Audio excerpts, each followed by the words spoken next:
Welcome to your 2022 Kia Carnival lifestyle utility vehicle. At least that's what the Kia Canada website calls it. It's a minivan. Own it. Be proud of it. It's got sliding doors. It's got functionality. You don't ding your doors in a parking lot. I'd pick a minivan over a three-row crossover 8 days a week. Just saying. Let's do some numbers. Let's do some driving impressions. Look at the outside and then look at the inside, and then we'll wrap up the review. So under the hood, it's a 3.5 liter V6, 290 horsepower, 262 pound-feet of torque, all through an 8-speed automatic transmission. No turbo, no hybrid, and it's front-wheel drive only. And that's the immediate irk for me. I think they should have gone all-wheel drive, or maybe they're planning on introducing an all-wheel drive option for a mid-cycle refresh, but the Carnival just came out this year, so I think they would have been better served by having an all-wheel drive option. Even if it cost a little bit more money, like maybe $1,000, $1,500 in the Canadian winters, all-wheel drive certainly makes a very big difference. So let's talk about driving impressions. It's a minivan. It's not going to be extremely agile or fast. It's quick. It's got, again, naturally aspirated 3.5 liter V6. I don't think you're winning any races at all, which is fine. That's not what this vehicle is made for.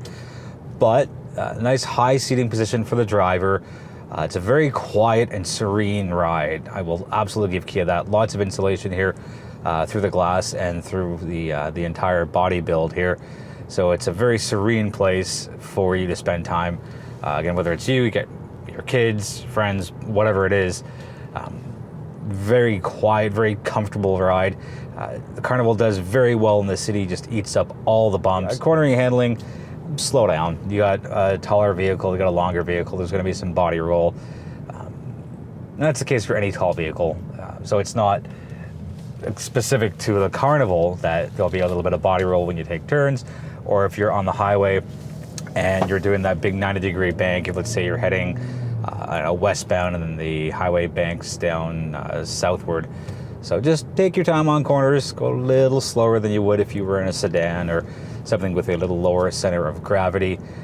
Acceleration, and it's not slow, it's not fast. You can get up to your highway speeds without any issues at all. And the gears, as you run through them 1 through 8 and then back down, it's a pretty smooth transition all around.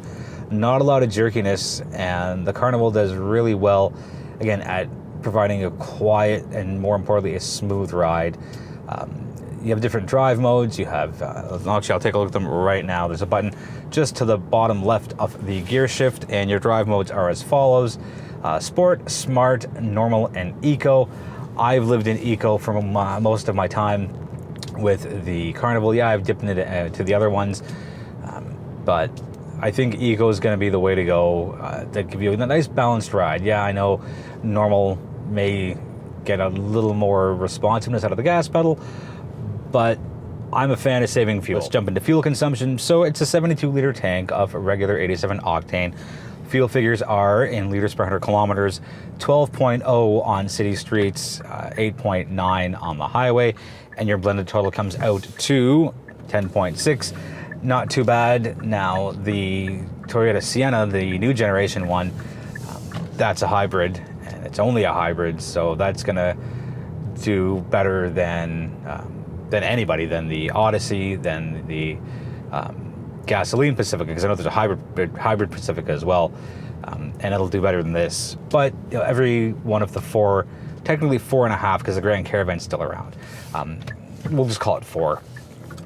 Each one of the 4 minivans in the market as of June 2021 definitely has its set of advantages, and Kia may not win the fuel consumption award, but there's plenty of other things that the Carnival excels in. Let's talk standard safety. So 5 trims: EX, EX Plus, LX, LX Plus, and the top trim SX, which is what I have here.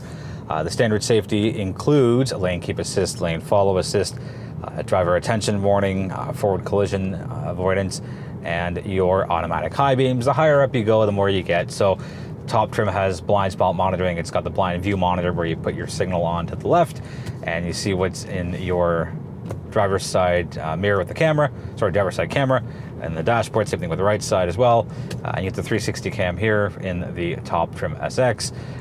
It depends on what you want. I think the EX Plus is going to be their volume seller, maybe the EX, but I recall the difference between the EX and the EX Plus only being $3,000, and you really get a lot of features. Let's talk about the exterior of the Carnival. So up front, beautiful design, nice modern look. The turret signals are really cool. There's so much design to it. It's not overly designed. Some may think it is, but it's got a really, really cool pattern. It looks really sharp. Grille looks really nice. Overall front end design, very forward thinking, very modern, but not as overly complicated as some of its competitors. Going around the side, it's still a minivan. It's not well, I guess you can call it a lifestyle utility vehicle, but it's got sliding doors.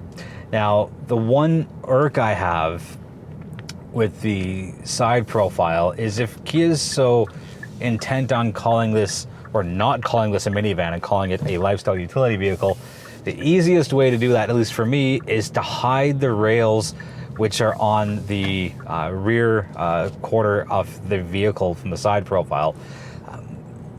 Theirs is below the rear windows, and it's pretty obvious, you can't miss it. But I think if they raised it and not quite integrated it into the rear windows, but at least brought it a lot closer so it kind of looked like one whole piece and it was part of it, I think then people might not look at it as a traditional minivan. But with the tracks showing in pretty clear sight, it's kind of hard to miss or mistake for anything else. Rest of the side profile looks pretty good. Rims, they're fine. I have no complaints. Going around to the rear, cool move by putting the wiper up at the top, out of sight, and then it comes down when you need it. Big irk I have here with the rear, the turret signals are just too low. And I don't know why Kia is so set on this design by having their turret signals way, way down. You know, if we were in a generation where lower cars and sedans were the popular thing, yeah, sure, because you're sitting lower, it's closer to being in your line of sight. But we're in a crossover CUV, SUV world. We're sitting higher, we want that feeling of an elevated driving position. We want more storage, and that comes with higher vehicles. Putting the turret signals way down at the bottom, I don't like it. I think it's a huge design flaw. There is nothing wrong with putting them in the light housing for the rear, redesign it, whatever it is. I hope they jump off that trend. Let's talk about the interior. We'll start at the front, go to the middle, and then end off in the rear. So this being the SX, it has the big, beautiful infotainment system. It's a little far away for me. Now, my hand's kind of flapping right there. Like, I put my hand at the front, I touch the top of the dashboard. As I move my hand over to the right, it stops, and I can't reach the top right or the right side column of it from where I'm sitting. Not everybody's going to sit all the way back like I am, just a bit of an irk for me specifically. We have the digital dashboard here, everything's easy to see. Again, it's got the blind view monitor. It's really sharp, it's really easy, It's really easy to pull all your information. You have different themes as well. There's 4. The one I like is the one where it shows, right now it's 5:41 on a Sunday. So I have a daytime look, and then as we go further into evening hours, it'll change to a night sky. So I think that's a really cool move. Then you got your other traditional dials. So if you don't want this, you can have something else. But the point is, it's really easy to pull all of your information out of it. There's some cool texture designs just below the infotainment system and above the HVAC. And that is also shown on the exterior, just behind the door. So I think it's kind of a cool move. It's really a really nice design continuum. I like the HVAC system because Kia makes it easy as far as finding what you need, but it's not a hard touch button. And I don't know, just if I want my fan speed up, I don't want to have to do the haptic touch thing. I want a hard touch button. You get wireless charging here. There's a bit of a cargo, not a cargo, a little storage cubby beside the wireless charger. Get a couple of cup holders. In between those cup holders is a nice place to store your cell phone. Cool move here is not only are there USB ports up front, it's also in the side of the front seat, so your rear passengers have a way to plug in. Gear shift, pretty easy to maneuver. It's not too big, it's not too chunky. Again, very minimalistic. I don't like that there's piano block on the inside of the door. I know it's like, I'm pretty sure you can hear that. It just kind of sounds a little, I don't know, not as good as this up here. There's piano block on the handle as well. But overall, as far as feel and comfort go, pretty good job overall. The seats are very, very comfortable. Actually, all the seats are comfortable, even the rear ones. Not as much as the second row or first row, but if you're doing longer road trips, the Carnival seats are, to me, they're well bolstered on your thighs, on your sides, a good support as well, and just a really comfortable place to be. Moving to the middle row, because this is the SX and it is a 7-seater, so it's 2, 2, and 3, you have these cool reclining rear seats, and you can move them in and out, or left and right, if you wanted to get closer to the middle. And they go back quite a ways, and I'll put a clip up now as to just how far back it goes. You can see the track for sliding forwards and backwards, and it's kind of cool. It's like that little recliner, and it's really good on a longer road trips if you have, really if you're an adult or if you're a kid. I'm not especially tall, but with my seat all the way back, I can do the full leg cushion extension and barely be touching the driver's seat. So I think it's a cool move. The disadvantage there is there's no quick release to get to the third row, and you've got to just do everything manually as opposed to a one-touch release that the competitors have. And is it a deal breaker? It wouldn't be for me, but it might be for some people if they're utilizing all 3 rows fairly often.